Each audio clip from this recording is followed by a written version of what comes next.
topic on the conditional statement, which is when you have many options, many branches to go. I mean, options 1, option 2, by using the conditional statement.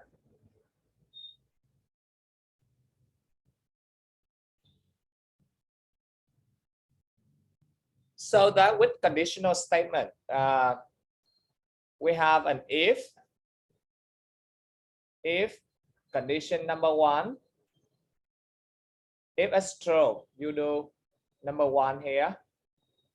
Else, if that conditions number 1 or expression number 1 is not true, you will check again another if for the condition number 2, and you do number 2, and so on. You can have many else if for many different options you want to work on, and the final one, that is, you do the last one by the last else. So you can have many if and else if you have many exclusive conditions here. So conditions 1, conditions 2, and so on and so forth. And remember, if one of them is matched, if this one is matched, it will not check the next one anymore. If one of the if match, it will not check another one, because the else here, only when the earlier if fail, I will check the next else if. So that is the way it works for the conditional statement. So today, I am going to share you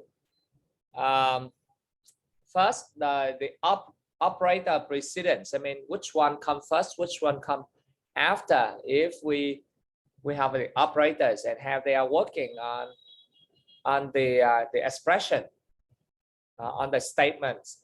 So for the operators, and we learn about the increment and decrement operators. And the second part, which is very important, that is repetition in our programming.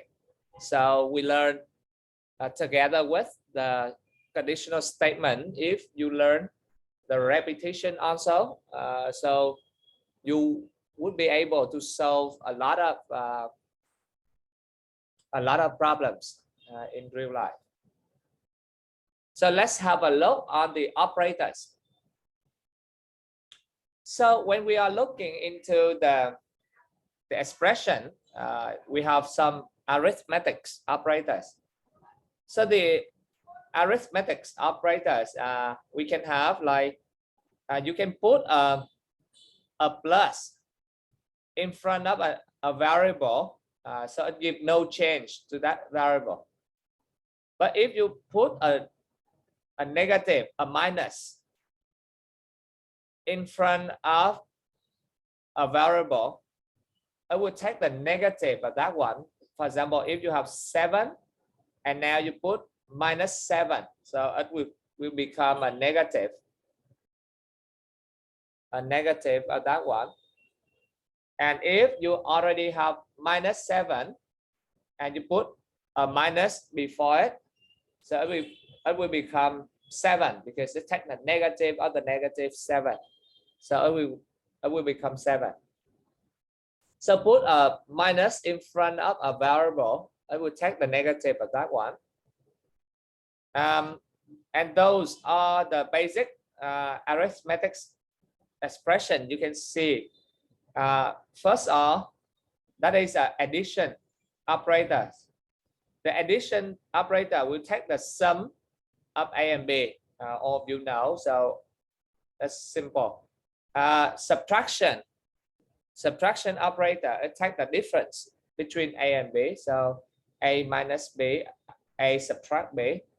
Multiplication operator, I will take the product of A multiplied with B. Take the product of A and B. And finally here, that is the division. So I will perform a division from A to B. So it divide A to B. So those are basic arithmetic operation you may be already aware of when you are using the expression. So in C and C++, they introduce some operator. They call it compare assignment. So as you know, a normal assignment say A equal to B plus C, A equal to B multiplied with C. So those are a normal assignment. Say B plus C, and you get the output of B plus C, you assign to A. So you assign the right hand side expression to the left hand side. I mean, you evaluate the right hand side expression and then assign it to the left hand side. That is the normal assignment. This is assignment. So now with C and C++, to make your work look shorter, they introduce you compare assignment. And here is multiplication and assign based on multiplication, division, compare assignment, addition compare assignment, and subtraction compare assignment. So look into the example 1, 2, 3 here. So if you have result plus equal to 10 like this, result plus equal to 10, so it means result is assigned from the result plus 10. So it will look like, okay, the left hand side plus the right hand side, and then the output of that will be assigned back to the left hand side. Similarly, if you have multiplication or division and you have the right hand side here, so the result will multiply with everything on the right. Look carefully with the parentheses here, the brackets here.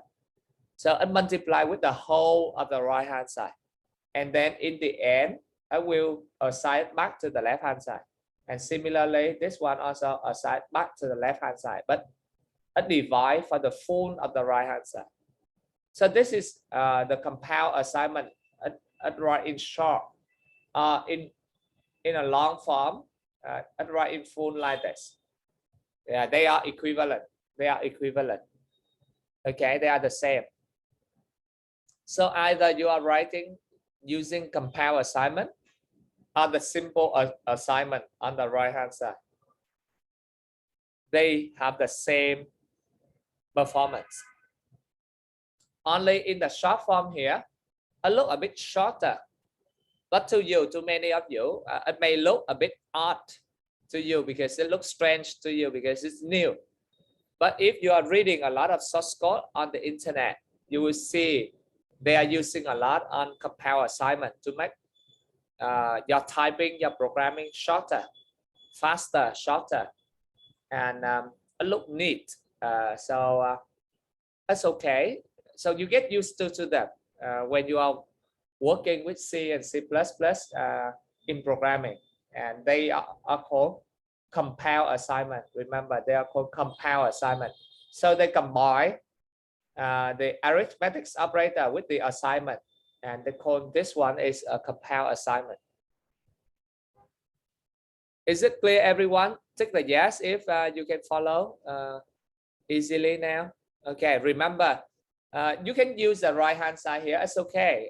If you want to make it clear for you, that's okay. But if you get used to, you can use the left hand side. It help you to make your programming shorter and it look all right because it's new to you today. So it look a bit odd, strange to you today. But it takes some time for you to get used to that. But anyway, you can use the right hand side. It's still no harm. So it's okay.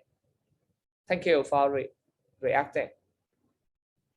So now something something special, something special. So with the arithmetic expression, I would like to mention to you on the integer division. On the division is something special. So when you have a and you divide by b, you divide to b and then you assign it to c. So a divide b and then whatever output you assign to c. So for the division here, it depends on the data type of a and b. If a and b, they are integer number. So the division here, it will be performed an integer division. So be careful. When the two numbers here, the two operands here, they are integers. So the performance of the division now is an integer division. That is an integer division. What does it mean? So 10 divided by 3 is 3. It's not 3.333 and so on. It's not a real number. It's not a real number, but it will become an integer division. So be very careful on this one. So it only take the integer part. And the other operators, it is combining with the integer division is to take the remainder. This one is to take the remainder. So 10 modulus to 3, the remainder is 1. To get the remainder of 10 divided by 3. So 10 divided by 3, the remainder is 1. So that is meaning that, okay, here we are working on integer division. But if one of the number is 10.0 divided by 3, or 10 divided by 3.0, it becomes a real number division of a real number, a floating point number. So at that time, it's 3.3333. Okay, so it depends. If two of them, A and B, they are integer, it will perform an integer division. So be very careful on that one, because if your two operands, they are integers, you may get a final result which is an integer value. So it may be wrong if you want to take a floating point numbers later. So be careful on that. We have integer division comparing to a real number division. So with the operator precedence, if you have a bracket, the parenthesis here, I will prefer the thing inside first and going out with the thing outside. So look at this expression.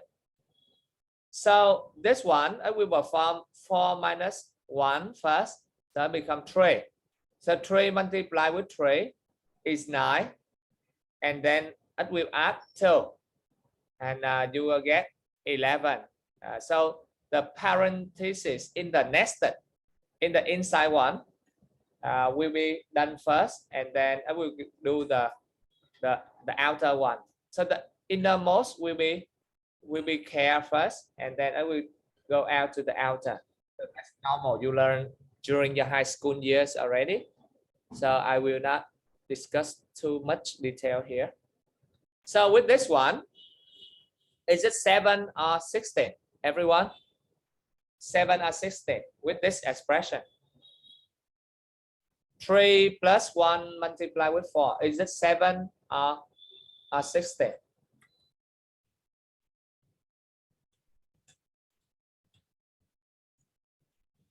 Is it 7 or 16? Okay, a lot of you mentioned it 7. So multiplication have higher precedence, higher priority than the addition. So this one will be perform first, and then add with 3. So we have 4 and 3 add 4 is 7. Yeah, okay, so that's normal. So the order of precedence here, the multiplication, division are getting the remainder have higher precedence than the addition or subtraction. So I will perform 1 multiplied with 4 first before adding with 3. So that is the idea of precedence. So how about this one? What is the result of this? What is the result of this?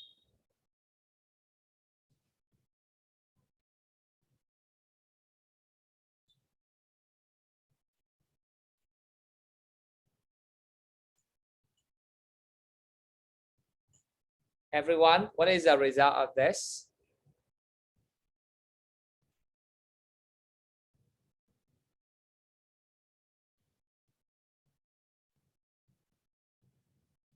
Everyone else? I have seen only 5 or 6 reaction. Is it 5 or is it 5, 2.5? Okay, so look. First of all, you will see the multiplication and the division here have higher precedence than the subtraction. So this one would be 6. This one, is it an integer or floating real number division? Is it an integer division or real number division? So because the two operands here, 7.0 and 2.0, they are real numbers. So this one will be real number division. So 7 divided 2 is 3.5 because they are real numbers. And then you will subtract them. Okay, that is the way it works. And you all learn it in your high schools. So now, I'm going to share with you an operator given in C and C++. They call increment and decrement operator. So sometimes you will see the working like this. Plus I like this. Plus I. So for example, if I is 7, integer I is 7, and you have plus I now, and you see out I. So what will be printed on the screen? What will be printed on the screen if we see out I after we do plus I? So what does it mean with plus I? When you have plus I, it means that I equal to I plus 1 like this. I equal to I plus 1 like this. It means we increase I 1 unit. And you have 7. So you increase 1. So I will get 8. 8. So you see out I. So on the screen, I will bring out 8. So similarly, we have minus I. That means that I equal to I minus 1. I equal to I minus 1. So you decrease 1 value of I, 1 unit of I. So they are used of the plus and the minus here before I. Say minus I or plus I. So those are appearing before I. They call it prefix form of increment and decrement. So prefix because the operator appear before I. So there is another form. They call it a postfix form. So similarly, we have I plus and I minus. So it's also equivalent to I equal to I plus 1 or it's equivalent to I equal to I minus 1 depending on I plus plus or I minus minus. So they are also having the same idea of I plus 1 or I minus 1, whether you are using prefix form or a postfix form. I will tell you the difference between them in a few seconds. So if you have in somewhere you have two options, plus plus I or I plus plus, and they are equivalent in that situation, I would like you to use a prefix form more often than the postfix form if they are the same when you are using either of them. So when you are using either of them, if they are the same, try to use a prefix form. Okay, try to use a prefix form. Okay. So now, I will tell you the difference between them. So now, when we are talking about the plus plus I or the I plus plus, both of them will increase I with one value, plus 1 to the value of I. But what are the differences between the prefix and the postfix? So let's have a look in this example. So you have NI is 7. So you see out plus plus I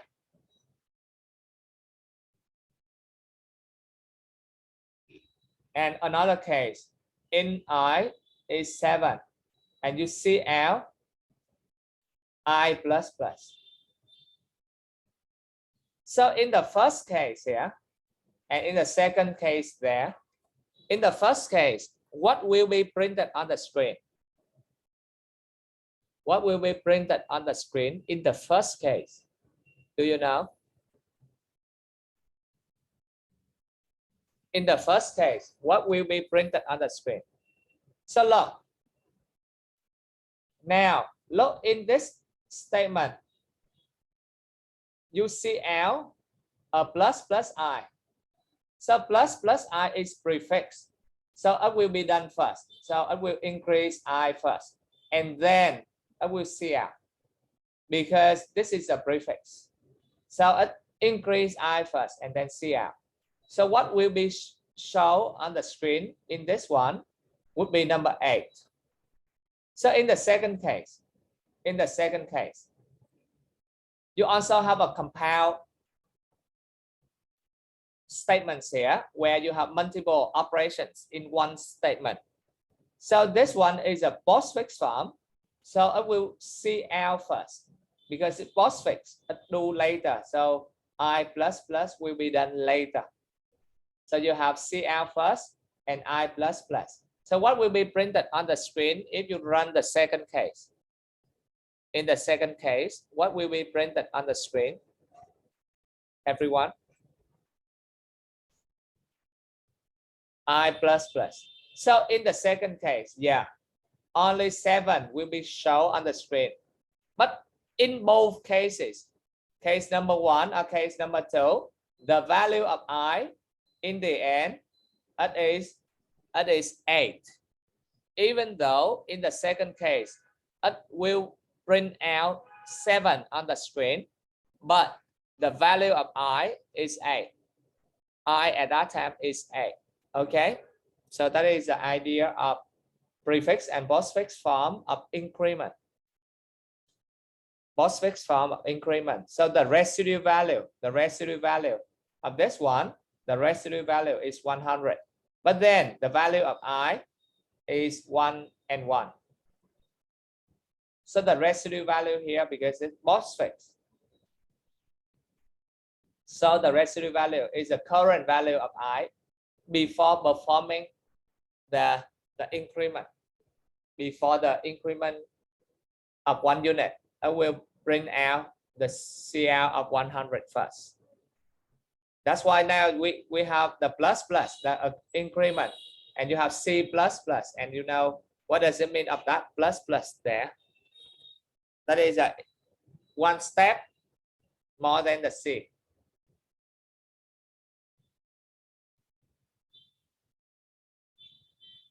So now, if I have an example on the left, if I see in I, which is 50, increase I, increase one more time, and CLI, I will get 2 times of increment, 52.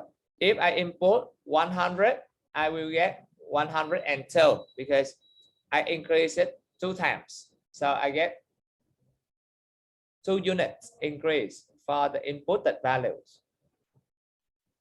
So now look at this example. Look at this example. If I input 50 here, what I will get for the output? If I input 100 here, what I will get at the output? You have 1 minute to tell me. If I input 50, what will I get? And if I input 100, what will I get? Everyone, please.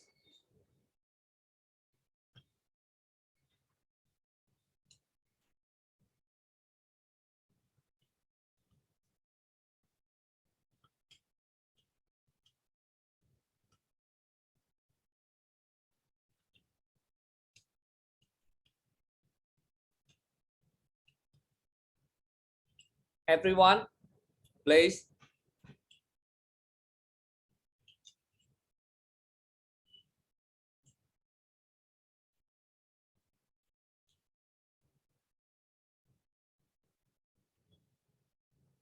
Is it 51 and 101?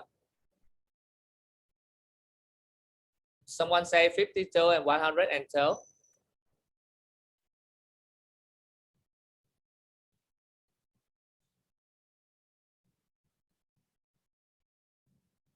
Everyone else, if you haven't sent your feedback yet, your comments yet. Is it 52 and 102? Or 51?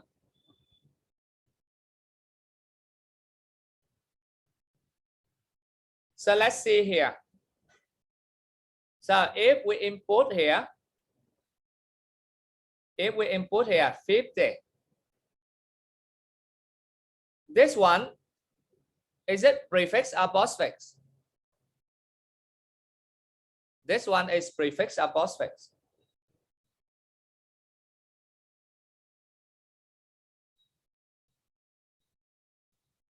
Yeah, this one is a postfix. Postfix, post mean after. So it will assign I to J. And then I will increase I. So J will get 50 and I will become 51. After this statement, I will become 51 and J is 50. And this one is prefix or postfix? Plus J, is it prefix or postfix?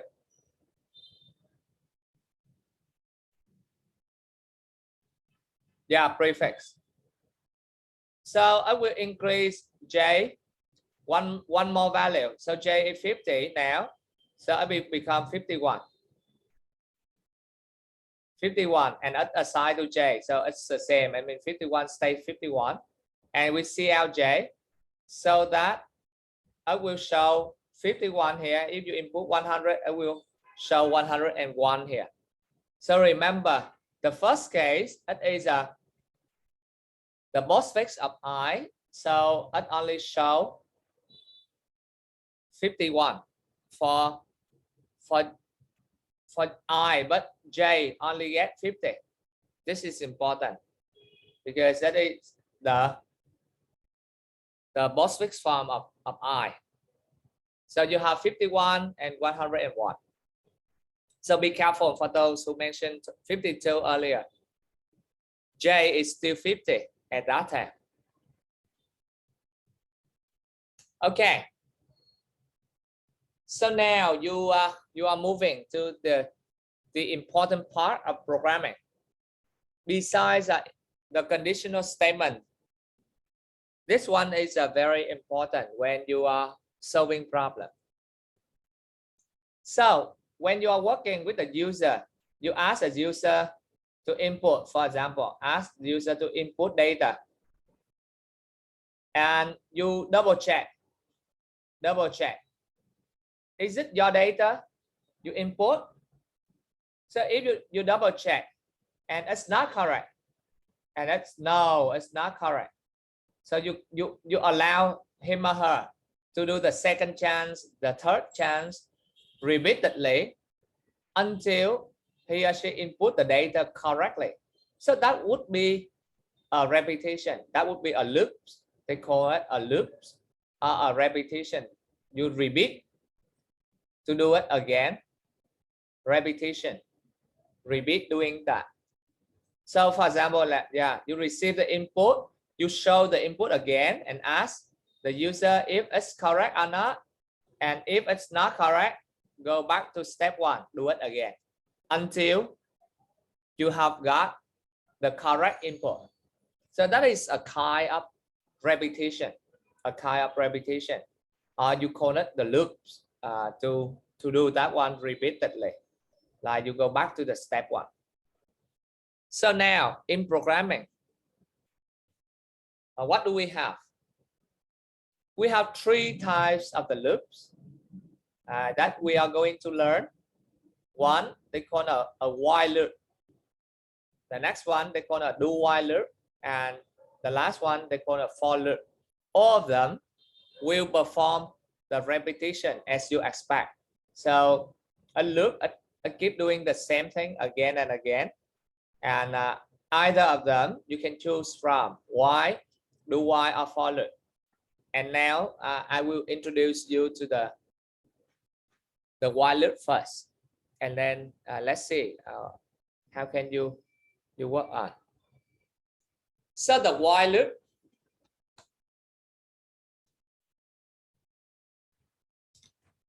be careful with the semicolon. We don't have the semicolon here because I haven't finished the while loop statement, but the semicolon is here. So that is the end of the while loop statement. But if you have many statements, you have begin and end here, so it's okay. This is an end of the while loop statement. So what does it mean here? If you have something before the while, you have some statement number 1 before the while. The logical expression is number 2. The single statement is number 3. And then after that, we call it number 4. So what does it mean now? I will try to do the number 1 first. Do the number 1 first. Do the number 1. So everything before the while, I will run sequentially on top, down. And then I will check the number 2. I will check the number 2. And if the number 2 is true, if this one is true, this one is true. If it's true here, if it's true here. So if this one is yes, I will do the number 3. If number 2 is true, I do the number 3 here. And then I come back to number 2. I come back to number 2. So check number 2, if it's true, do number 3. Check number 2 again, if it's true, do number 3. Check number 2 again, if it's true, do number 3. That's why we call it the loop. I keep looping. Okay, doing 3 again and again, check 2, do 3, check 2, do 3, check 2, do 3. And one time, the number 2 is false. That's null here. That's false. Null or false here. The expression is false. I will continue to do number 4. So number 4 only when this one is false. If checking of number 2 is false, I will go to number 4.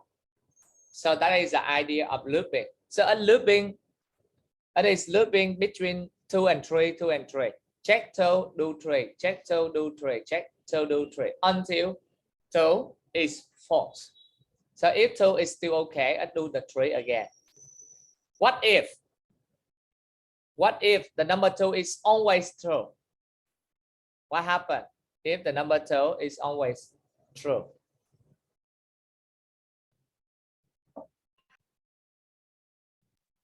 Everyone, what if the number 2 is true all the time?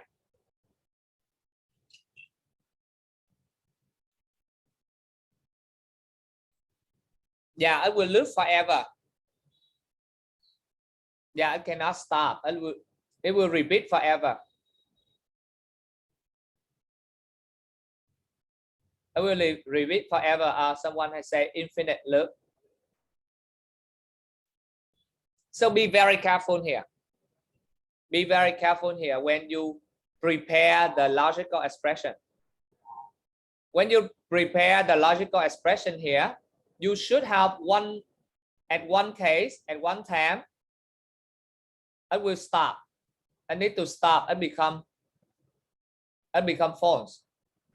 So if it's always true, you will repeat forever. Your program will run forever. So at least there is one time that loop will stop. That loop will stop. So be very careful on that when you are running the loops.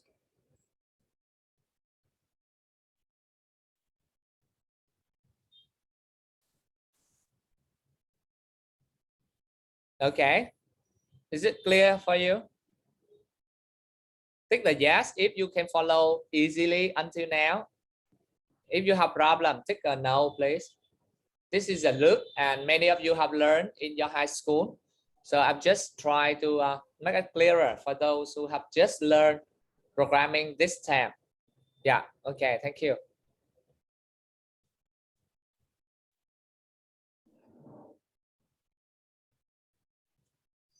So with the while statement, as long as the expression is true, the body of the while will be executed. If it's not true anymore or it false, the body will be bypassed. It jump over the body and go to the number 4. But remember, the condition is checked first before you do the inside the body of the loops. Be careful with that. So the while loop is the looping condition, and then the body. The body here, if you have many statements, you have begin and end here, the parenthesis. And make sure you cover many statements inside like that. Okay.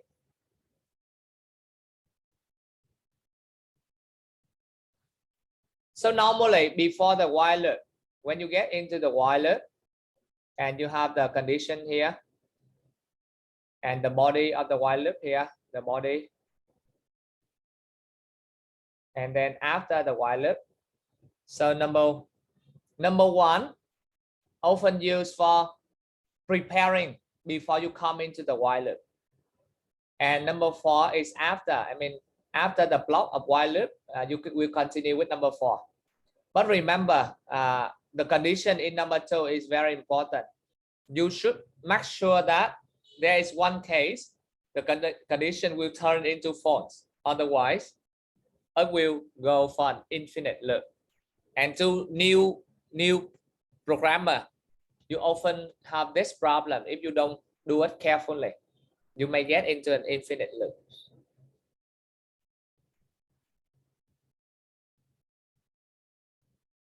So for example, in this example, what we have, you have a character, a child, which is response, and this is no. So why the response is still no? You will do this. Why the response is still no? You do this. Do what? Please enter a data. So you get in your data here, and you print it out again. This is what we got, the data. Is it correct? Answer me yes or no. So if the answer we get back in, if it's continuously no, I will repeat this inputting until he or she answer yes or something different from n, something different from n, I will stop this while loop, because if it's equal to n, if it's still the condition is still equal to n, I keep repeating the input, so that I will ask the user to input until he or she inputted correctly. Okay, so now I have a simple exercise for you. Simple exercise for you first. So let's see. Given an integer, a positive integer numbers. Okay, given a positive integer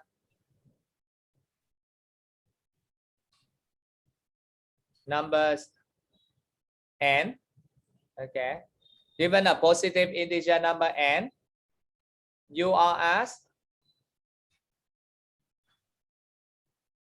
to implement a program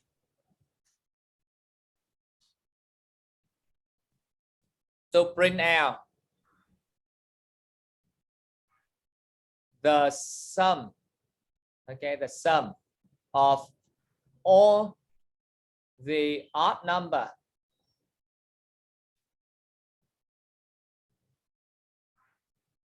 from 1 to n. So what are the odd numbers? Say for example, if I input like number n is 6, for example, so the odd number is a number which divide by 2. If x is an odd number, divide by 2, you get the remainder is 1, which is an odd number. That is the definition of odd number. Odd number, when you divide by 2, is 1. So you will add all of the odd number less than or equal to 6. So we have 1 plus 3 plus 5 in this case of n. So we have 9 here. Okay.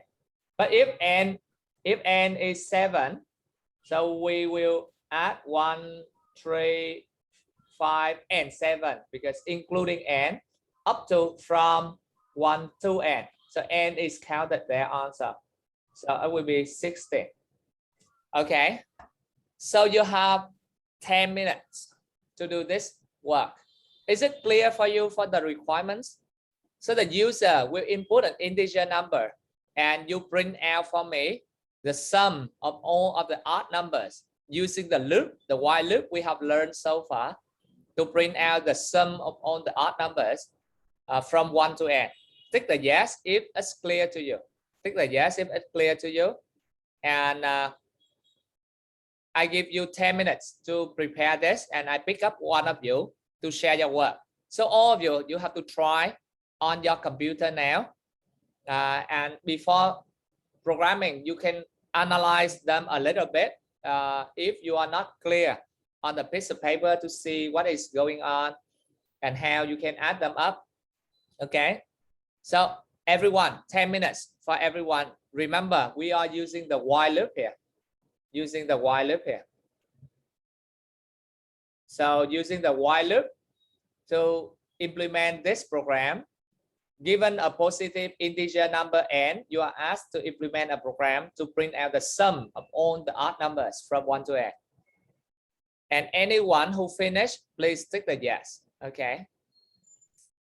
5 to 10 minutes for you. Do it now, please. Yes, sir. Okay, I will stop my screen share now. So please, I would like to invite Levi for sharing his work, and then we'll have a quick look on his work. Yeah, can you zoom it a bit bigger, please? Sorry. Control plus, I will zoom. Yeah, okay, thank you. So please, everyone, Please have a look in his work here. Given a number and we want to, given an n, we want to take out the sum of odd number from 1 to n. Odd numbers. So you have 2 minutes to read his work and let me know if it's okay. Tick the yes if it's okay, and tick the no if it's not okay. Please, everyone.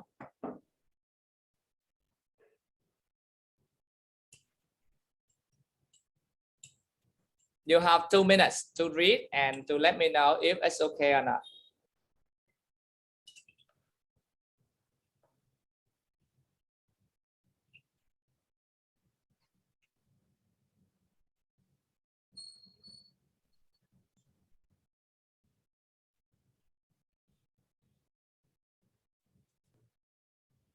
Cảnh Minh, Hoàng Minh, Nghĩa Việt. Is it okay? Thảo Ly, Đăng Huy, Ngọc Trung, Hồng Ngọc, Đức Hưng, Hữu Phúc. Is it okay?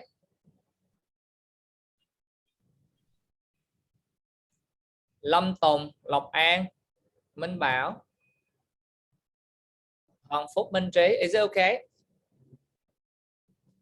So look, after getting the input, he prepare the running value is 1 and the sum is 0. So sum is 0, value is 1. So as long as the value is less than or equal to n, it's still less than or equal to n, he will add it into the sum using the compound assignment, sum add equal to value, meaning that the value will be added into the sum. And look at that in the line 14. He stepped up by 2.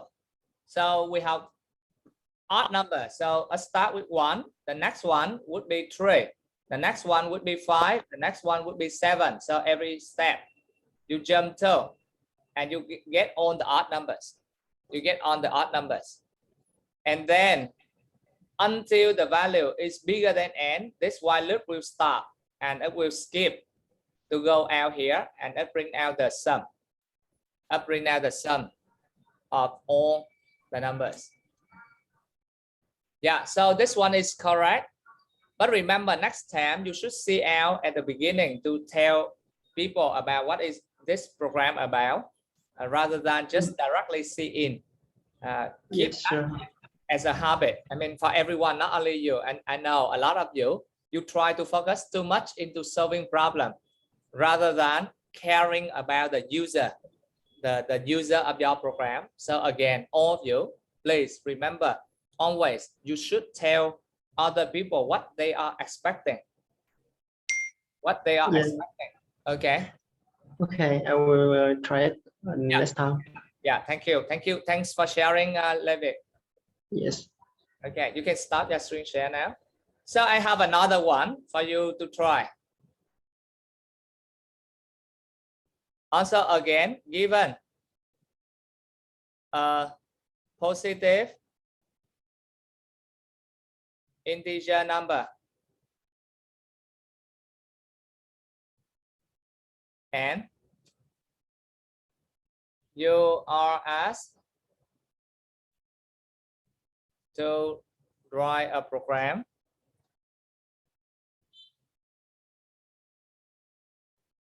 to bring out the sum of all digits of that number.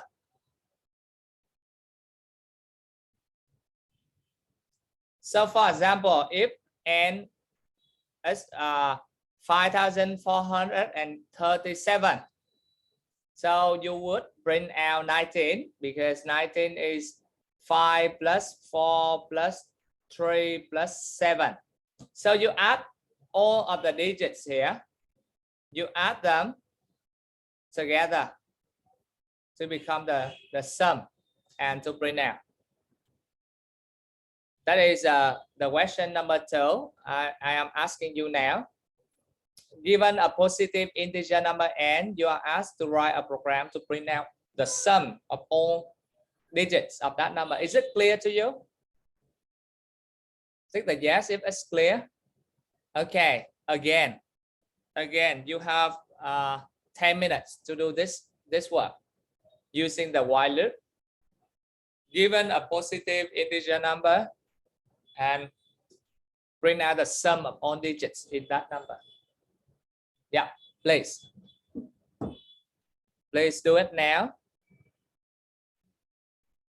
And if you finish, please tick the yes. If you have any problem, please chat in the chat box. So given a positive integer number, write the program to bring out the sum of all digits of that number. 10 minutes for all of you, please.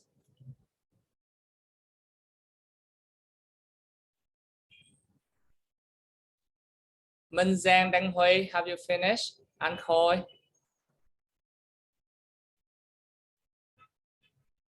Từ Cảnh Minh. Như Vinh. Minh Quang, Hoài Nam, Quốc Phong, Thủ Thắng.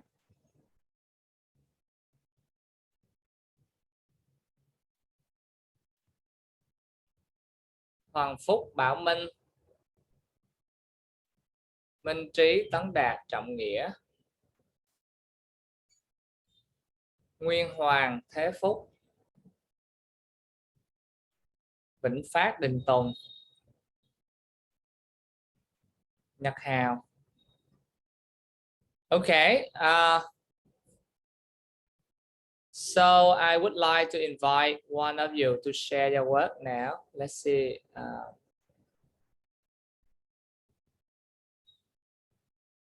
Nguyên Hoàng, can you share your work? Hoàng, please.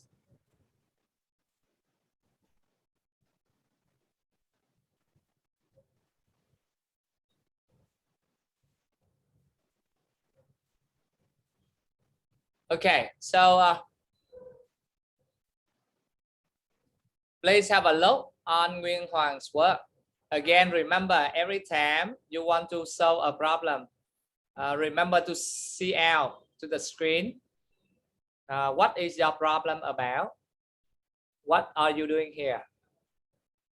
So remember, for everyone else, remember next time, don't try to focus too much on how to solve it, but at least to share people what you are doing here. Okay, so 2 minutes for all of you to read and read carefully if it's correct or not.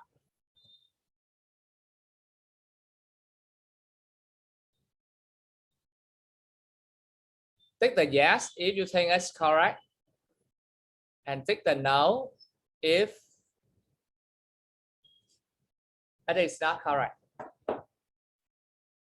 Tick the yes if it's correct.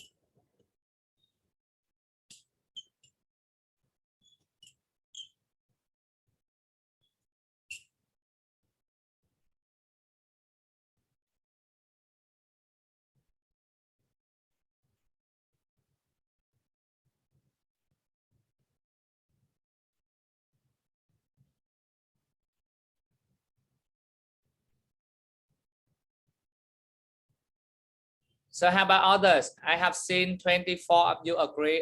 Yes. So look, he set up the sum, which is 0 at the beginning. And the n is an integer number. The n here is an integer number. So he will divide to get the remainder of this number. When you divide to 10, you get the remainder. So he will try to extract one number by one number here out. So the first time, he will try to extract number 7 by divide to 10 and get a remainder. So you modulus with 10, you will get 7 out first. And that 7, he will add it into the S. He will add it into the S. And then n divide by 10. I mean, when you divide 10 with an integer division here, n is an integer, 10 is another integer. So when you use n divide to 10, it means that you drop down this last number. And he repeated that word again, extract the next number, which is 3, and add it to S, and then drop out number 3 and extract the number 4 using the modulus, add it to S, and drop down the number 4, extract the number 5 and add it to S, and drop down number 5, and no more numbers for the n, and he will stop. That is the loop will stop when n is 0. Okay, when you remove the number 5 and no more value there at 0, so you stop. So is it clear, everyone? Because a few of you haven't done yet, you haven't reacted yet, so I don't know whether it's okay.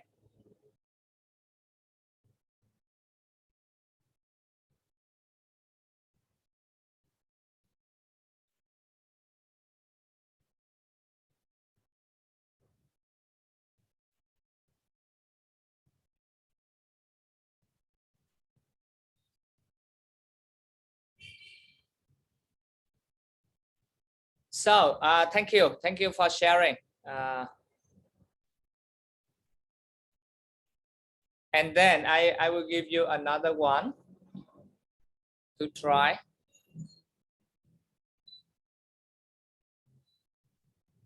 So the next problem I would like you to try now is that given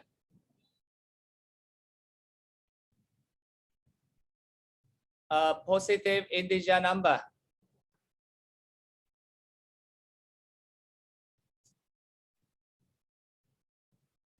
n with n is bigger or equal to 2, you are asked to write a program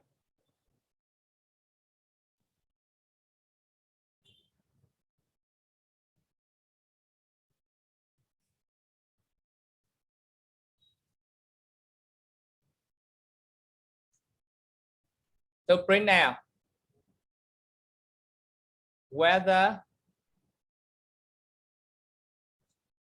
n is a prime number or not.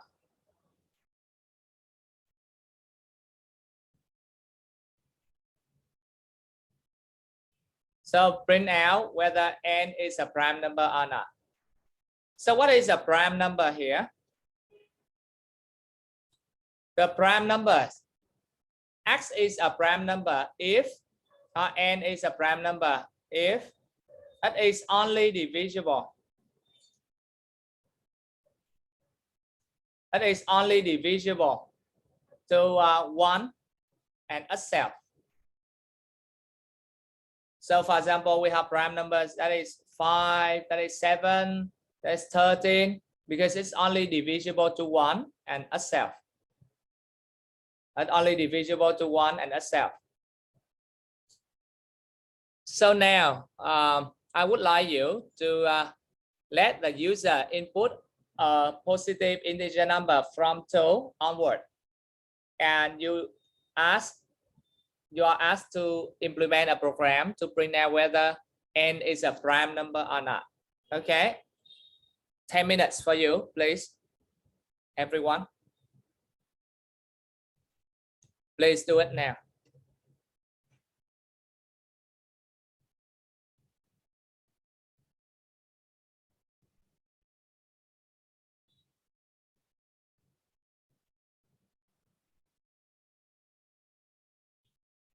Everyone else, please. try to use a loop, the while loop, to check if a number is a prime number or not.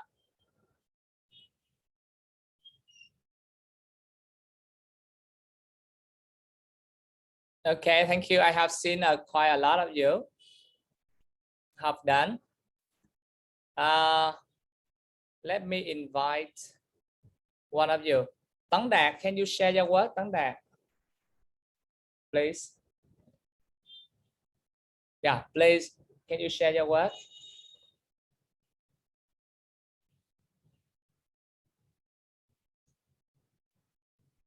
So everyone, please have a quick look on his work here. Checking a number is a prime number or not. Can you zoom it a little bit bigger, slightly bigger? Control plus. Yeah. Okay, thank you. So given an n and check whether it is a prime number. So first of all, we didn't learn about the for loop yet. No, and also the break here. We haven't learned it yet. Anyone who are using the while loop to solve it? Thanks, Dad, for sharing. But because you are using something new that your friend haven't learned it yet. So you use the for and the break, which are new to many people here. Later, when we move to for loops, yes, that's okay. Thanks, Tấn Đạt, for sharing. I would like to invite someone else to use the while loop first. Trí, can you share? Earlier, someone, can you raise your hand if you are working on the while loop? Yeah, thank you, Trí. Everyone, please have a look into his work. We are using the while loop here. Later, we will learn more on the for loop or any others. But now we are working on the while loop.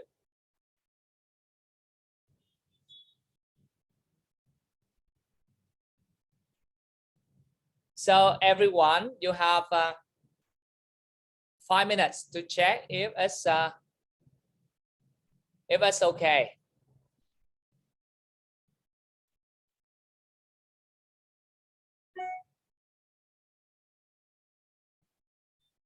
Tick the yes if it's okay. Tick the no if it's not. Type in the chat box if you have any comments to his work.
Everyone, tick the yes if you think it's correct. Tick the no. If it's not, give me the comments.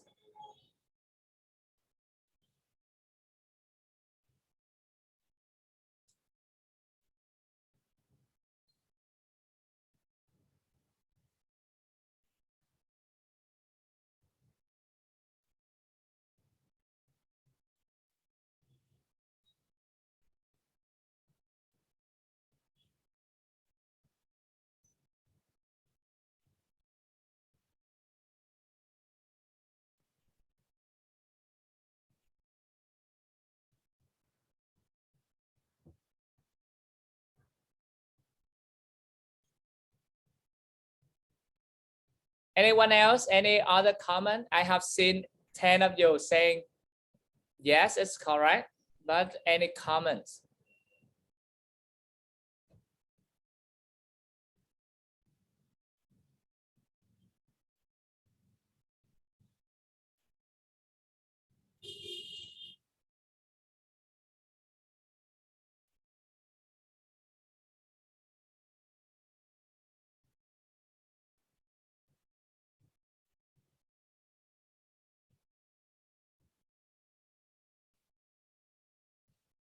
Okay, I have a few comments here. I have seen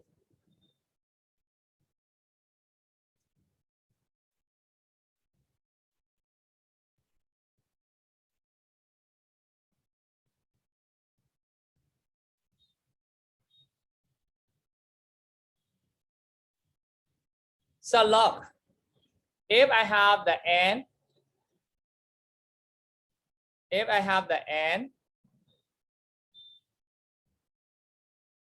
what is a very big number? Say n, what is 1 billion? And I try to run this source code. So how many steps I need to try in order to find out that 1 billion is not a prime number?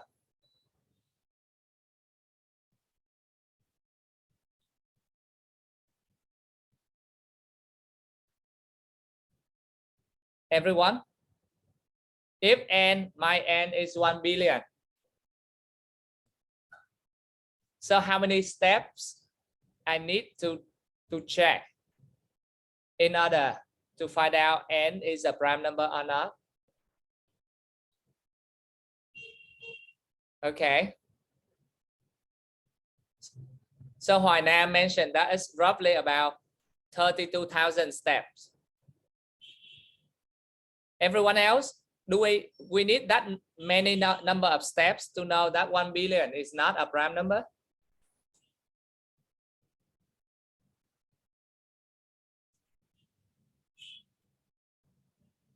So if you look into his while loop here, yeah, it's working good in the way that, okay, you have n and you just need to check up to the square root of n. You just need to check up to the square root of n for the divisibility. So you divide each of the trial here up to the square root of n to see if it is divisible to each of that. I mean, n, it is checking against k. K is running from 2, 3 and onward up to the square root of n to check if it is divisible or not. But if it's already divisible to 2 or to 3, do we need to check further? No, we don't need to check further. After it's already divisible to 2, for example, 1 billion, you already divisible to 2, so you don't need to check with 3, with 4, with 5. So your loop here should stop earlier. Your loop here should stop earlier when you already divisible to 2, divisible to 3. So one of your friends suggested that. Okay, who did that? Yeah, Lam Tong mentioned that you need to add that conditional checking into the while loop so that it stop earlier. So why the is prime is still true, you will check it. If it's already false, you can stop early. You can stop early. Okay, so that is a key idea. You need to add in. Everything else is okay. Some of you mentioned about the multiplication will run faster than the square root, but it's not much different. So that's okay. And like k plus plus or plus plus k, instead of k plus equal to 1, they are almost the same. So, but it look better if you use plus plus k rather than plus equal to 1, but it's okay. It's not serious. So thanks for sharing, Manjay. So I want to make your problem a little bit more complicated.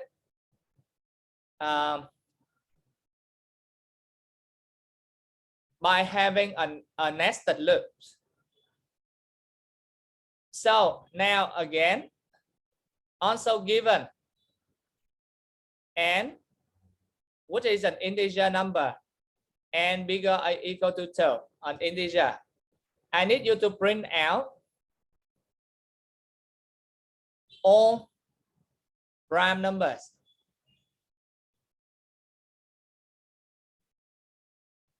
Less than or equal to n. So for example, if I input like my n is 14, so you will print out, okay, 2, 3, 5, 7, 11, and 30. So all the prime numbers is less than or equal to n. So we have those all prime numbers less than or equal to n. Not only checking one number is a prime number or not, but I need you to print out all of the prime numbers less than or equal to n. Is it clear to you for the problem? So can you upgrade your current work of number 3 you have just done few minutes ago to the number 4? So not only checking one number is a prime number, I would like you to make it print out all of the prime numbers less than or equal to n. So please, everyone, you have 5 to 10 minutes to prepare this one.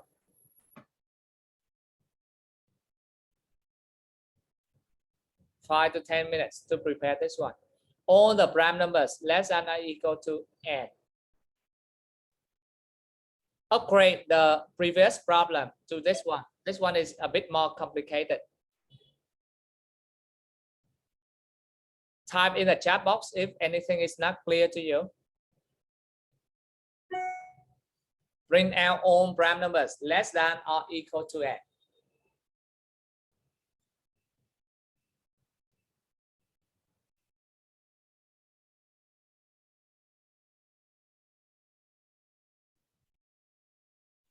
I have seen 7 of you have finished. Ngọc Trung, Khánh Duy, Minh Giang, Đăng Huy, Phúc Khang, others. Cảnh Minh, Hoàng Minh. Remember now you have to print out all prime numbers less than or equal to n. So in order to do this, you need to have the nested loop. What does it mean nested here? I mean the loop inside another loop. When you have one loop outside here, you have inside, you have another loop.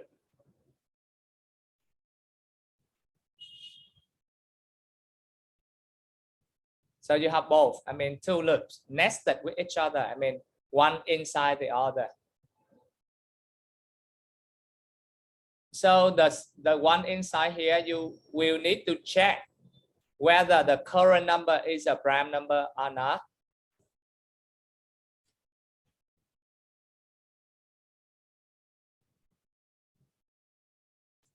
And the outer loops here will scan from 2 to n, each of the number from 2 to n, and bring it to the checking. Here, each of the number, each of them, you need to bring into the next loop to check if it is a prime number. If it is, like 2, it's a prime number, bring it out. 3, it's a prime number, bring it out. 4, no, it's not a prime number, don't bring it out. 5, yes, bring out. 6, no. 7, yes, bring out. 8, no. 9, no. 10, no. 11, yes. So that is the way it works. So anyone who volunteered to share your work now to your friends based on that idea. So we have to scan from 2 to n, and each of the time we check if it is a prime number or not. Thảo Ly, can you share your work, Thảo Ly? Nguyễn Thanh Thảo Ly.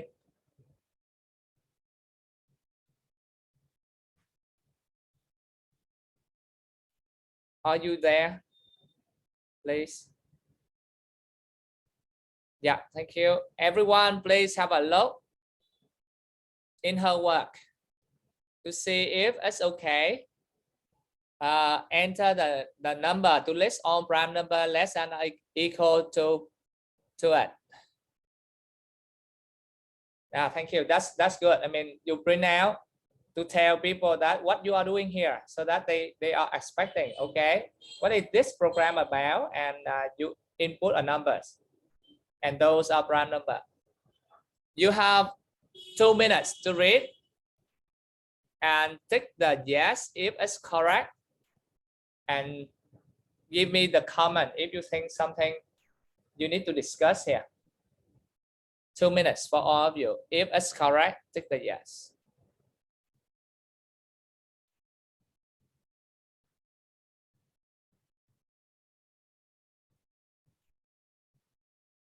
So if you look into this part, you see something similar to the work earlier.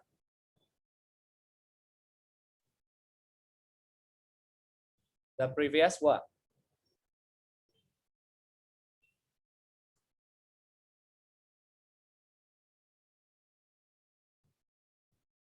Is it okay? Tick the yes if it's okay. Tick the no if it is not. I have seen 8 of you ticking yes. 9 of you. So look, I give a quick explanation here before you can go in more details later. Okay, so n is a number. You want to print out all the prime number before up to n. So she started with x is 2 here. So the n, this is n. So she will try from 2 and 3 and 4 and so on up to n. So in order to try that one, she used x as a running number. X is 2 now, later x is 3, later x is 4, by increasing x by plus x here to increase x 1 at a time is 3, 4, 5, 6 and so on to n. So why you know to n? This is the condition, x running to n. Okay, this one is increase x each of the tab, increase one more for x. And with each of x, she will try to check if it's prime number or not. In order to check x is a prime number or not, this is a block of work she tried to do. So starting, she assumed it is a prime number. She assumed it is a prime number. And she used I is another running numbers going from 2 to where?